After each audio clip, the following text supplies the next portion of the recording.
years. No need to be more specific than that, I think. And she did her PhD. She did her PhD at Berkeley in the Pam Patel's lab. He's a well-known arthropod evolutionary developmental biologist. And while there, she did some really nice work on the biophysics and genetics of butterfly wing coloration. Really cool stuff. So you should check that out if that stuff is interesting to you. Since she came to my lab, she's been working on several things, but most prominently the female reproductive tract, Drosophila. And she's discovered a lot of really amazing things, not only about the basic biology of this organ or collection of organs, and you'll be shocked to understand how little is known about these tissues, but also some very interesting population biology aspects and evolutionary aspects of things related to the female reproductive tract. And she's currently supported on an NIH K99 Pathway Independence Award. And she's a terrific scientist, and she's been a great colleague. So I've really enjoyed having her in my lab. So let me turn it over to her, and she can tell you about all the amazing stuff she's discovered.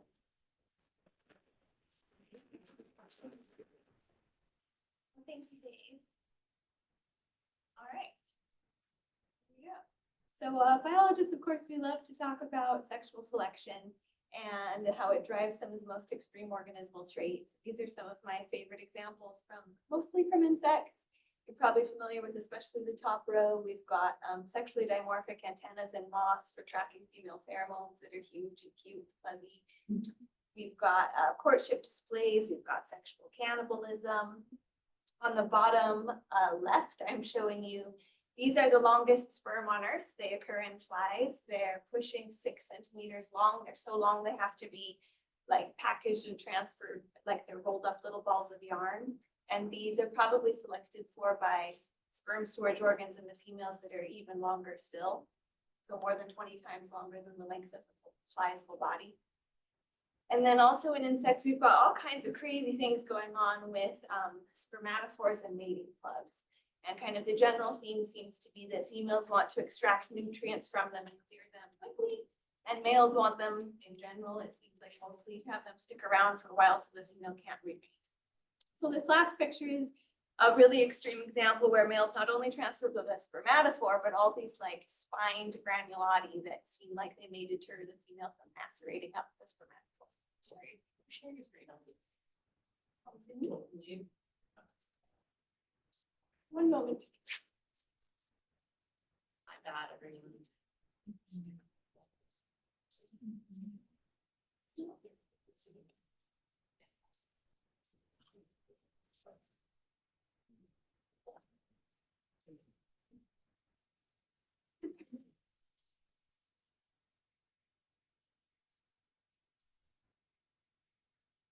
Here we go.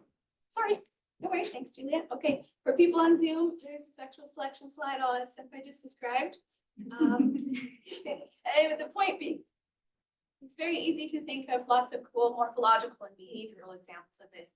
But actually today I'm going to talk mostly about one of the most influential case studies of a potential molecular example of sexual selection, which is to do with seminal fluid proteins in Drosophila.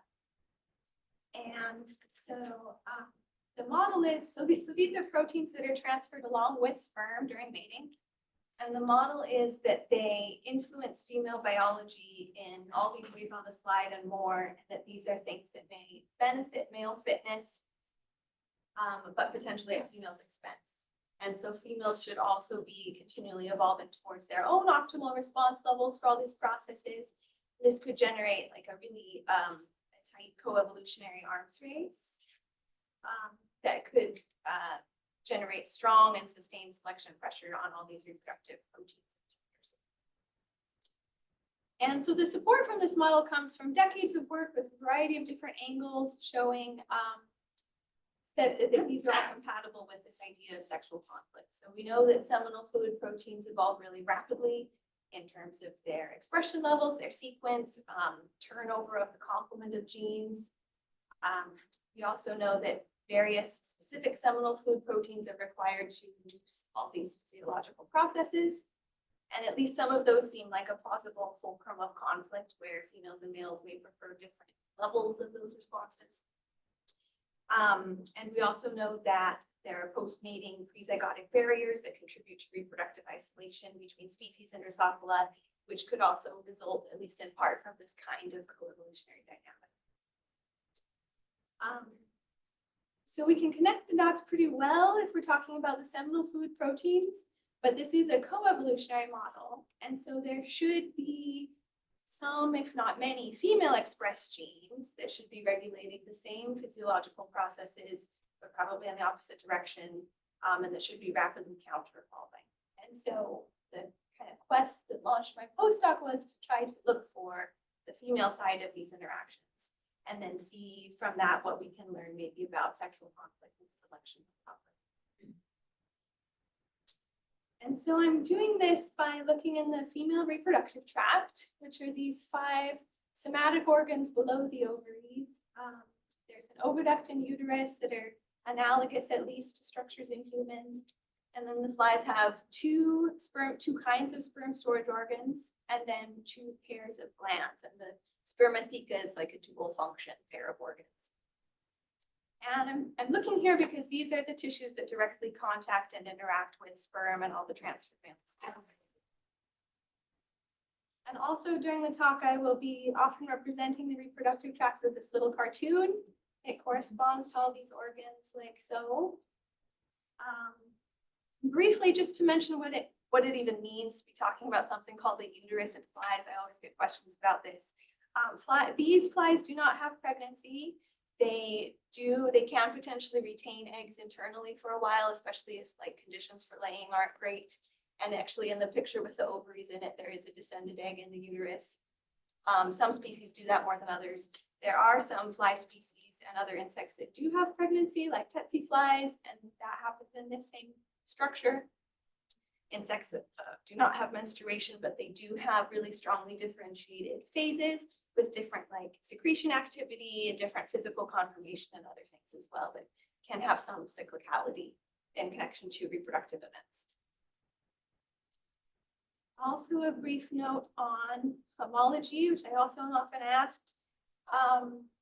Can't give kind of a gold standard because it's hard to reconstruct ancestral node for this, but in general, many simple animals and probably ancestral animals have at least some kind of minimal oviduct or some kind of somatic tissue between the ovary and the external opening.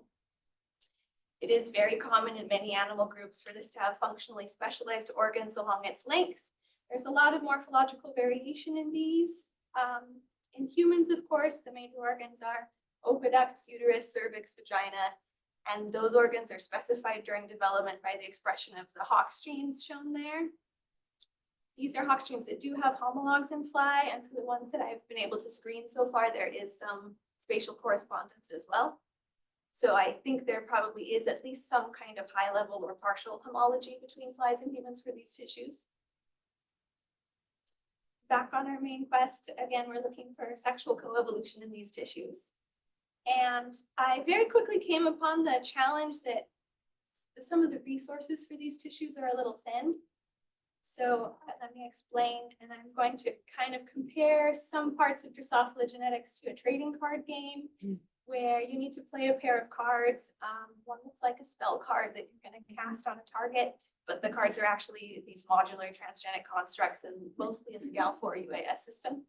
And the Drosophila community has been avidly collecting and trading these cards for more than 30 years. There are many thousands of them available, and you can use pairs of them to do really cool things like induce a tumor in the wing imaginal disc, or fluorescently tag all the transcription factors in the syncytial blastoderm, or delete an essential gene, but only in one adult tissue so that the mutant can survive to adulthood. You get the opportunity to look at what the gene does in its late acting functions. There even can be very specific things like modifying the signaling of individual neurons. So it's really extensive, really powerful system. It makes possible some lines of experiments that you can't even do really in mice in some cases. Here's the problem for me. There is no driver for any part of the vagina, the uterus, the oviduct, the seminal receptacle, or the female gland. So there's no drivers for me, so I can't use any of these cool modifiers.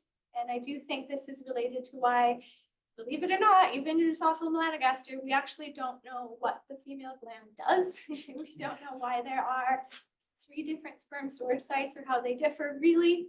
There's some ideas.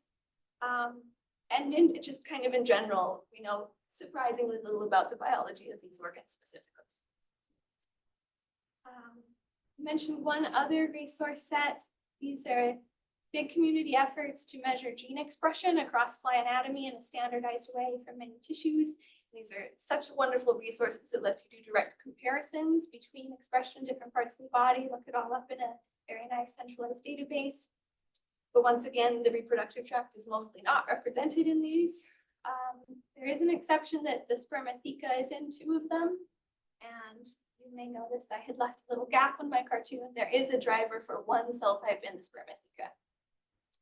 And the logical connection between these resources is that to make a GAL4 driver, it's basically saying to activate the UAS effect in the region defined by the expression of a specific gene. So to make, for example, a uterus driver, I would need to know a gene that is a marker gene for the uterus. So you can see in general kind of my problem here. I really want to ask about how genes that are expressed in the female reproductive tract evolve across different scales and connect that to their functions and possible interactions with seminal fluid proteins and sperm. And I'm not going to get very far without a little bit more in the way of resources. So the first project I'll tell you about was what we identified as like the most efficient thing I could do to make progress on a bunch of this all at once, which is using single cell sequencing. And the point here is to dissociate the tissue into individual nuclei. We get a transcriptome per cell and then cluster them by cells with similar transcriptomes together to infer cell types. And this clustering is a little bit of a subjective process. There's kind of an art to it. People typically optimize it to recover cell types that they already know should be there. In this case, leveraging everything I could find in the previous literature, I could only identify the cell types shown, which you'll notice are mostly cell types that also occur outside the reproductive tract, right? It's like fat, muscle, stuff from the circulatory system. So what I had to do is then use an initial attempt at clustering to identify genes that are very strongly and very specifically expressed by certain clusters. These are what I want to call marker genes. And then I designed probes against a marker gene attached to fluorophores to do in situ hybridization to see spatially where that gene is expressed. So this would be like a very nice, very well-behaved example where we can say that cluster corresponds to the seminal receptacle. Then I would do this, and then as needed, I would readjust the clustering algorithm, iterate over and over again. So I did this for more than 30 genes until I could identify all the clusters. And this resulted in describing more than 20 new cell types.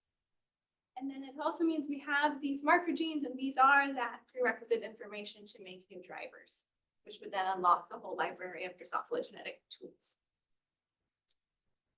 And then, of course, this also means we've got transcriptomes for all these cell types. Of course, we must snoop through them and see what we can learn about the biology of the organs. And we described a couple different interesting patterns in that paper. Today, I'm just going to tell you the one, I think, most surprising thing that we learned, which is that actually, any way you want to look at it, the female tract expresses a lot of the seminal fluid protein genes. So in terms of genetic diversity, at least 43% of the seminal fluid proteins are expressed by females as well. In terms of expression level, they span the whole range. There's some that are subtly expressed, some that are very strongly expressed. And these are the levels in non-mated females. So there's no chance that male transferred RNAs are being included in those counts. In terms of specificity, these are some examples of seminal fluid proteins that are great marker genes for certain female cell types. I like to call out the gene that was named ejaculatory bulb protein 3 is a great marker gene for the uterus.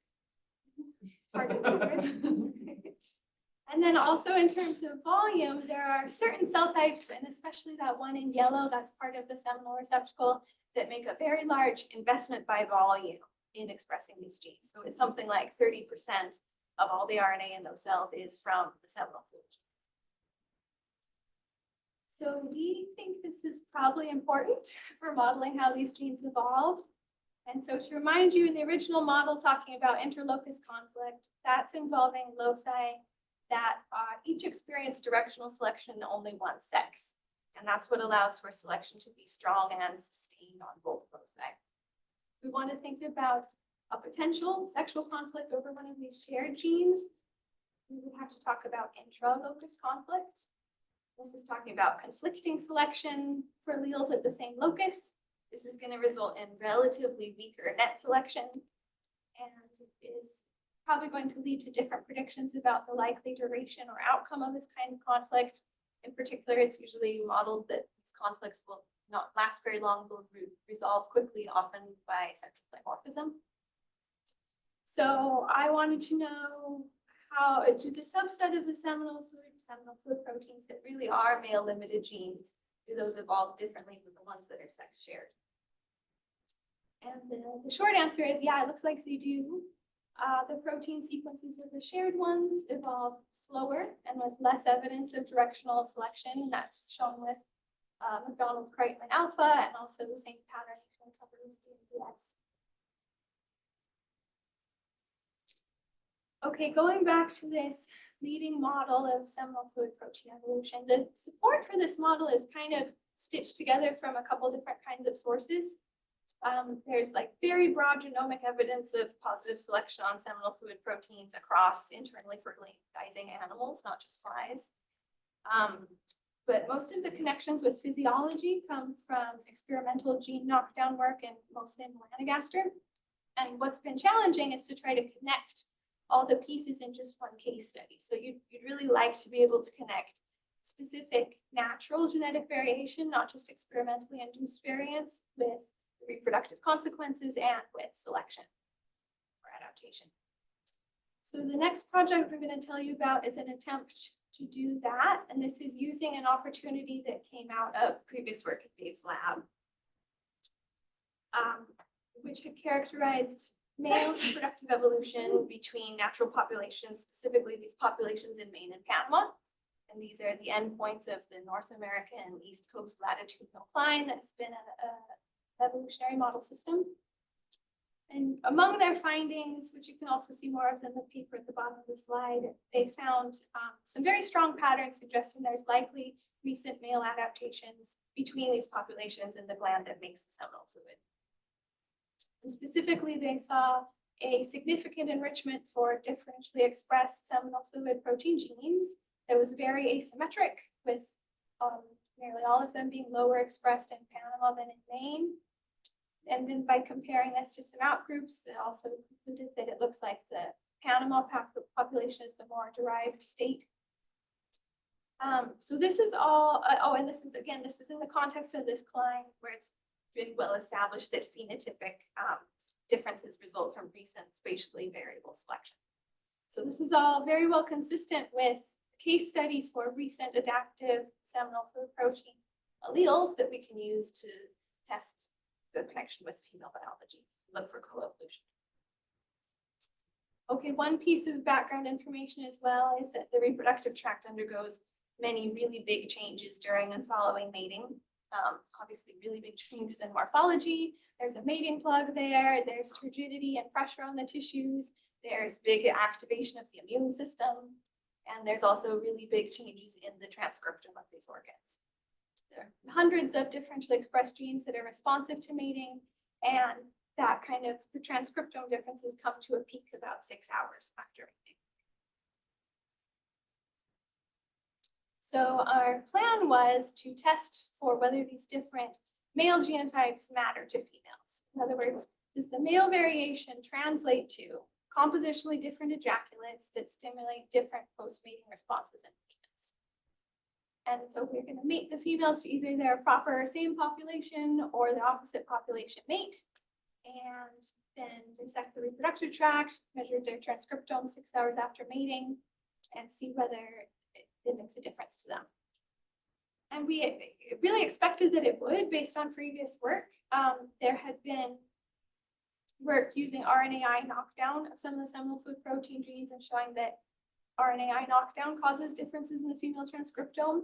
And this could also be relevant to crosses between species, looking at then some of the speciation models showing that females have different transcriptomic response with a cross-species mate. The other perk from this experimental design is that any female transcriptome differences we find would give us a clue to identifying loci in female that are co-evolving. So we went ahead with all of that. Now I'm showing you the results. And so each data point is one gene, and then they're plotted according to their expression with the same population versus the opposite population mate for each direction. And you can see they're very strongly correlated, so there's largely the same expression regardless of the treatment. The red points that are labeled are the differentially expressed genes. There's just 3 of them, which is no more than observable by chance given the multiple testing. And well, maybe it's just so recent and subtle that we would need to zoom out from this to see the real coevolutionary interactions. So then we added in the Zambia population.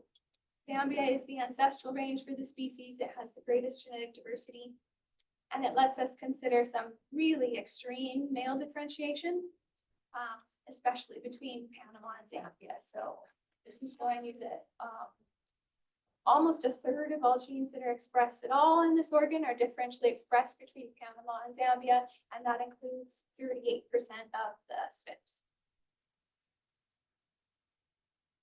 We did the same kind of test. We really want to see whether Zambia females have a different response or maybe even a more Panama-like response when they're mated to the Panama males.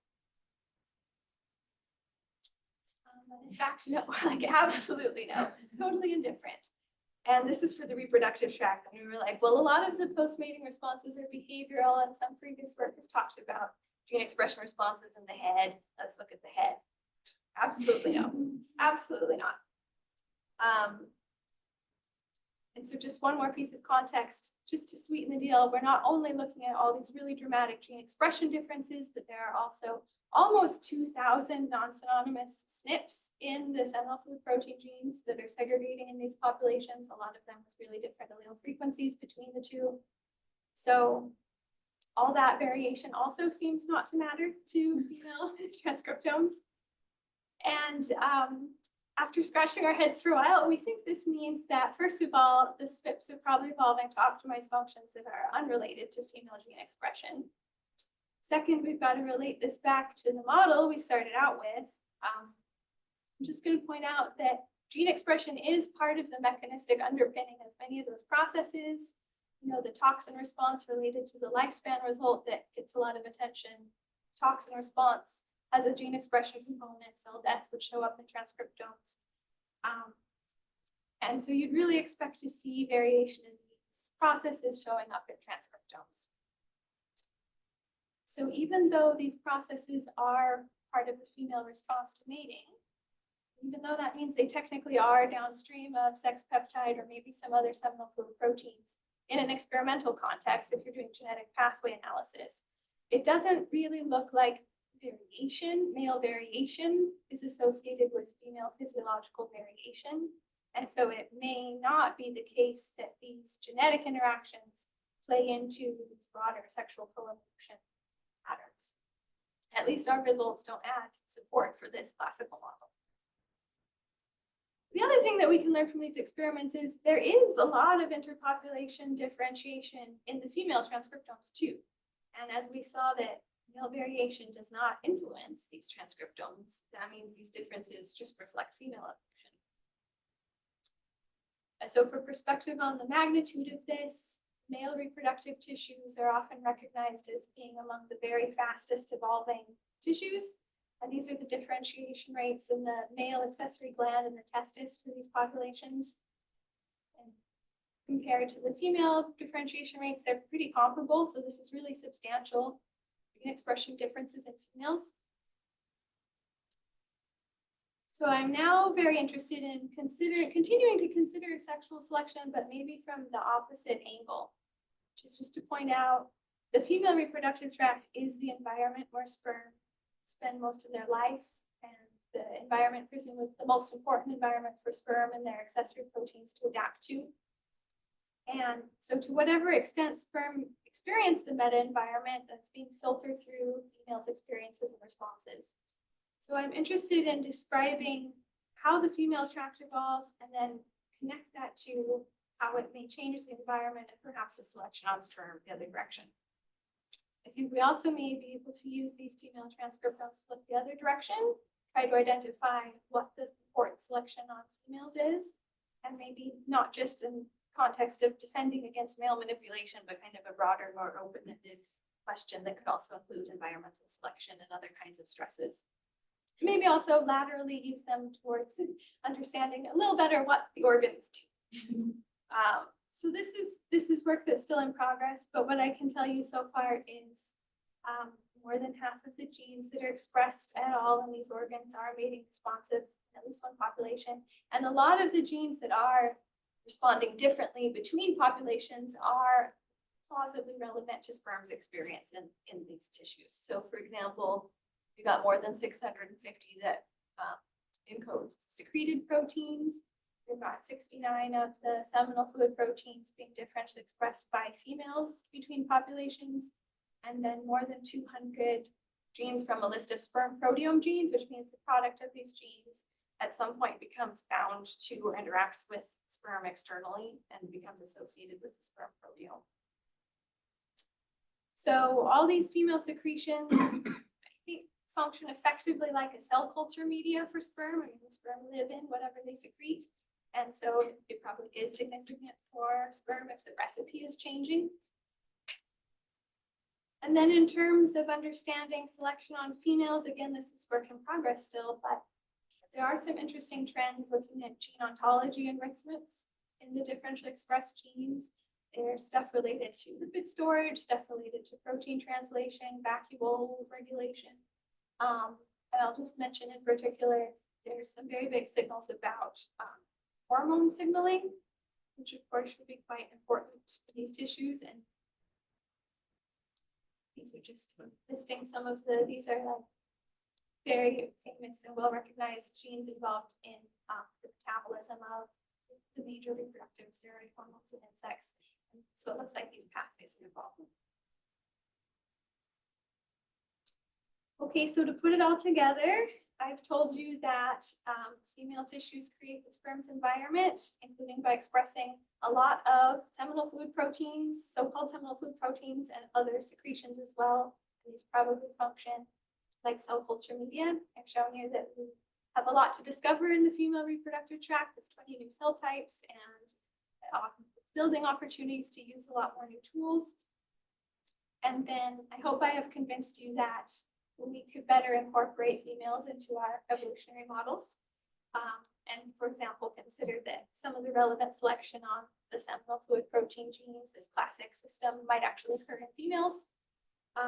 There could be pleiotropy, there could be intra rather than only interlocus conflicts involved. And with that, I want to thank everyone in Dave's lab who helped with this work, especially Julie and Libby, and funding, and happy to take some questions.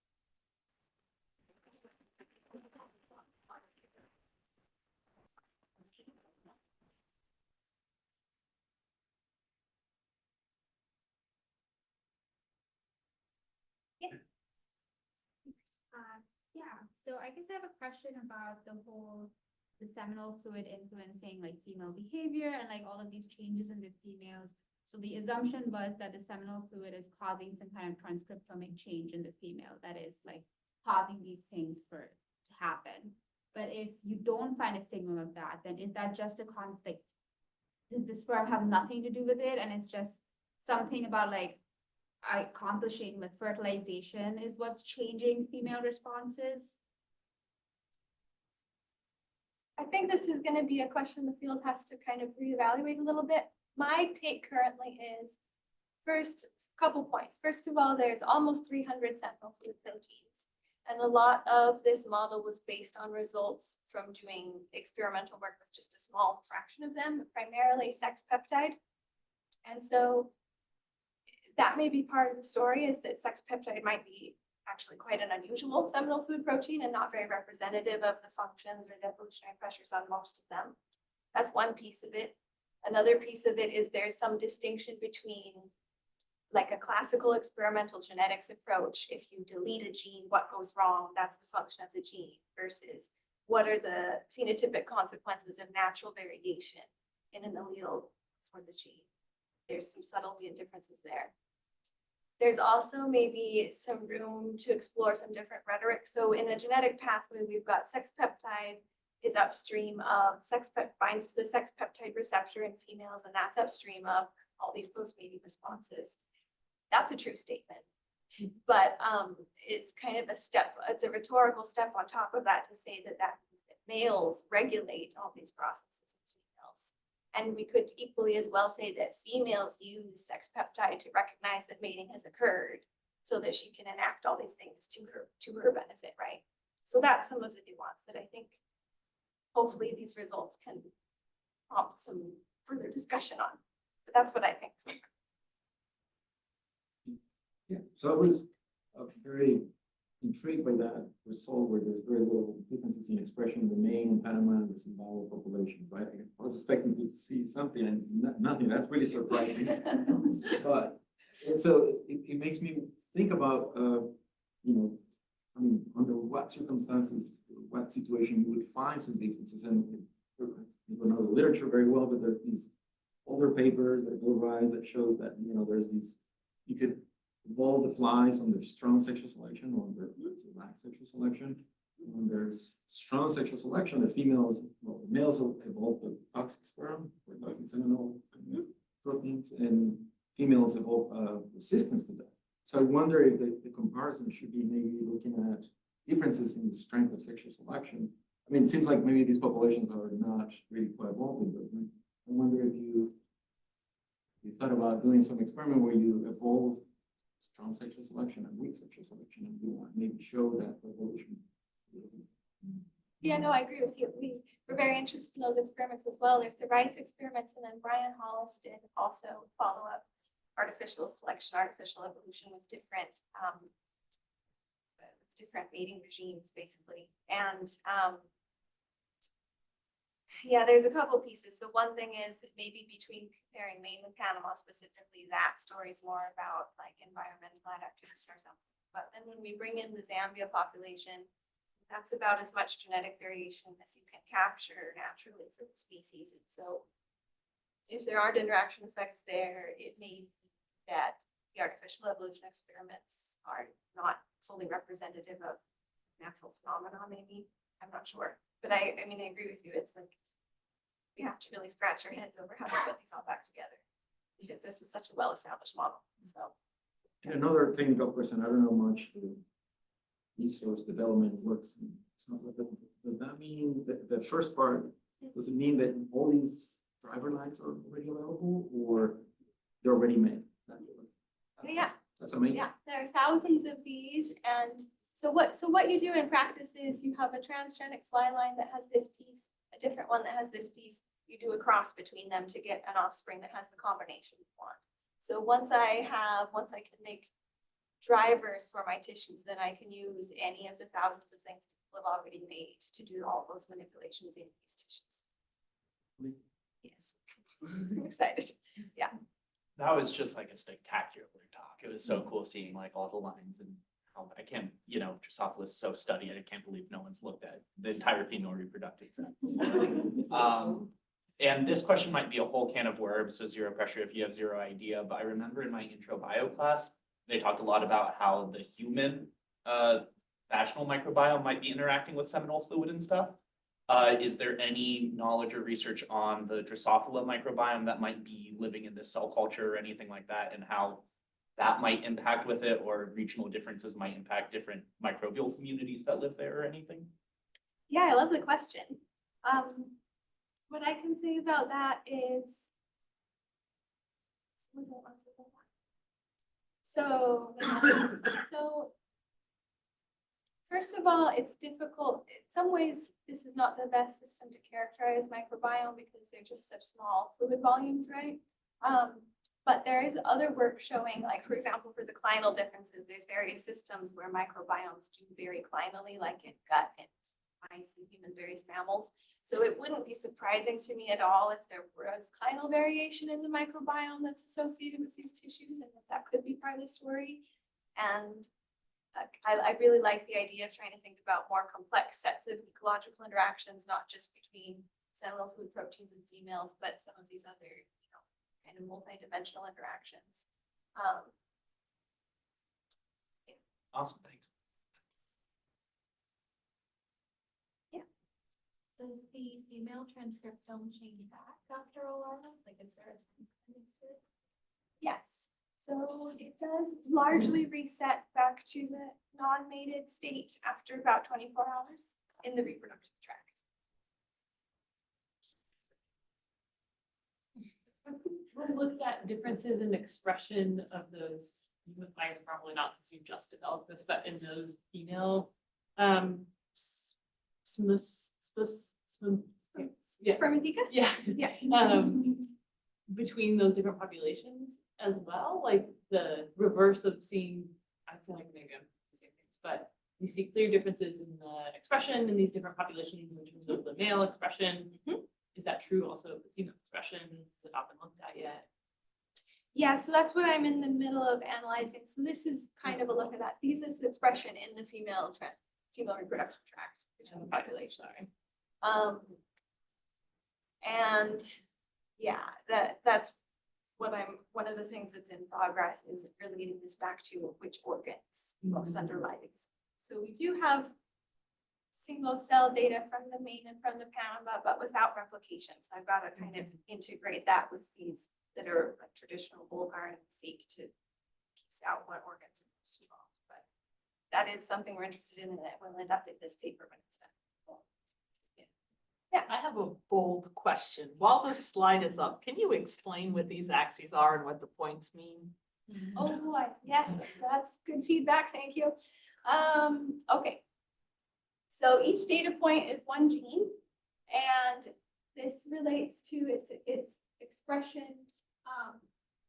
These are like volcano plots. So this is how different is its expression in one treatment versus the other. So here we're comparing its expression in Panama versus in Maine.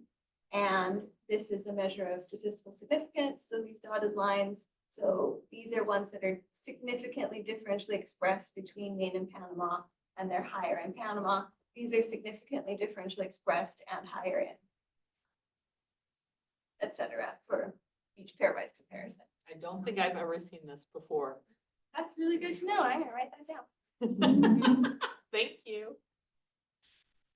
You have the joy or misfortune of not looking at.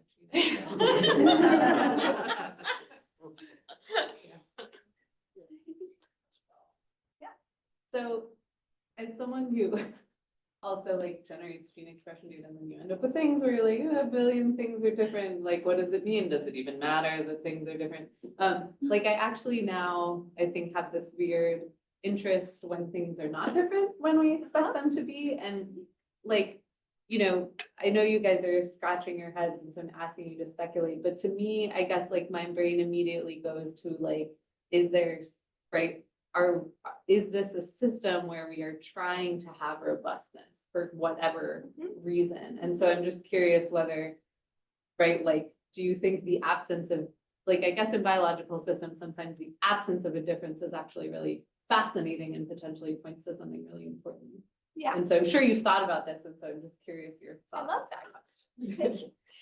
Yes, it's very interesting, right? Because on the one hand, females enact their own proper transcriptome response regardless of the male, but the transcriptomes are very different by population. So exactly to your point, there's the opportunity to look at what is conserved in both senses, that kind of core response is the intersection of all my Venn diagrams.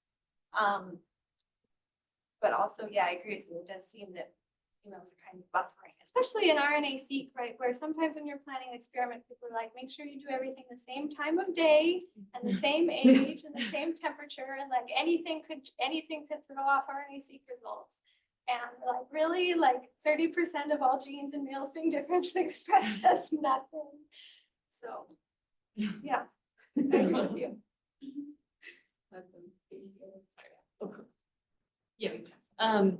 Going off of that, I don't know how much the hybridization there is in Drosophila in general. Is it possible that some of these things, like, if there is hybridization, is that like, how does this relate to the ability to differentiate between species and whether or not the response is different on a small scale? Like, this might suggest that they can hybridize really readily because there isn't a really clear recognition of different populations within species in terms of the mating. Is that Yeah, so in this experiment, we're talking about populations in the same species. And so for the North American populations, there's good gene flow. There's very little isolation by distance in that climb. So that's relevant. Obviously, the Zambian population is like isolated by geography. There is also a sympatry in the climb with its nearest related species, simulins, and they can hybridize, but it's like one direction sterile. It's very rare also. Yeah. So I don't know if that really answers your question. I think it suggests that this is a broader question in the field, and this is maybe only, my work is maybe only tangentially related to it, but like when reproductive isolation evolves under Drosophila, is it these types of loci involved, or is it like behavioral or other stuff first and then reinforcement in these systems might follow? I don't know, but it does seem like there's not a lot of reproductive isolation associated with specific things you look